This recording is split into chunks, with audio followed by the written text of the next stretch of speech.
Hi friends, நான் இன்றைக்கி ஒரு சூப்பரான ரெசிபியோட வந்திருக்கேன். அது என்ன ரெசிபின்னு பார்ப்போமோ. அதுக்கு முன்னாடி நம்ம சேனலை சப்ஸ்கிரைப் பண்ணாதவங்க சப்ஸ்கிரைப் பண்ணிக்கோங்க. மறக்காமல் சேவ் பண்ணிவிட்டு மற்றவங்களுக்கு இதை ஷேர் பண்ணுங்கள். இந்த டிஷ்ஷு செய்கிறதுக்கு மெயின் காரணமே எப்போ பார்த்தாலும் சட்னி, தேங்காய் சட்னி, தக்காளி சட்னி இப்படியே அரைக்கிறோமே, இன்றைக்கி ஒரு புதுசாக ட்ரை பண்ணி பார்ப்போமே அப்படின்னு தான் இதை ட்ரை பண்ணி பார்த்தேன். சூப்பராக வந்துச்சுங்க. நீங்களும் அதே வீட்டில் ட்ரை பண்ணி பார்த்து அசத்துங்க. இது தோசை, சப்பாத்தி, சாப்பாட்டு கூட நம்ம வச்சு சாப்பிடலாம். சூப்பராக இருக்குங்க. முக்கியமாக மட்டன் பிரியாணி, சிக்கன் பிரியாணி செய்கிறவங்களா இருந்தால் இதை சைட் டிஷ்ஷாக வச்சு சாப்பிட்டீங்கன்னா குழம்பே தேவையில்லைங்க, இதை வச்சே சாப்பிட்லாம். சரி, இப்போ வீடியோக்குள்ளே போகலாமா? இந்த டிஷ் செய்கிறதுக்கு 2 பெரிய சைஸ் கத்திரிக்காய் எடுத்துக்கோங்க. இந்த கத்திரிக்காய் செய்யணும் இல்லை, நீங்கள் சின்ன கத்திரிக்காயோட செஞ்சுக்கிடலாம். அடுத்து 3 பெரிய சைஸ் தக்காளி எடுத்துக்கோங்க. அரை பெரிய வெங்காயம், இதுக்கு வெங்காயம் அவ்வளோவா தேவை கிடையாது, அதனால் அரை சைஸே போதும். 3 பல் பூண்டு வச்சுக்கோங்க.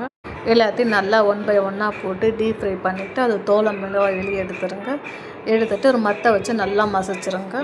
மசிச்சதுக்கப்புறம் அதே சட்டியில் நம்ம எப்பயும் தாளிக்கிற மாதிரி கடுகு, கருவேப்பிலை, சோம்பு போட்டு நல்லா தாளிச்சிருங்க. தாளிச்சதுக்கப்புறம் நம்ம மசிச்சு வச்சுருந்தது எல்லாத்தையும் சேர்த்து அதில் போட்டுட்டு உப்பு, மஞ்சள், காஷ்மீர் மிளகாத்தூள், தனி மிளகாத்தூள் எல்லாத்தையும் போட்டு ஃப்ரை பண்ணிவிட்டு இறக்குனிங்கன்னா சூப்பரான டிஷ்ஷு ரெடி ஆகிடுச்சுங்க.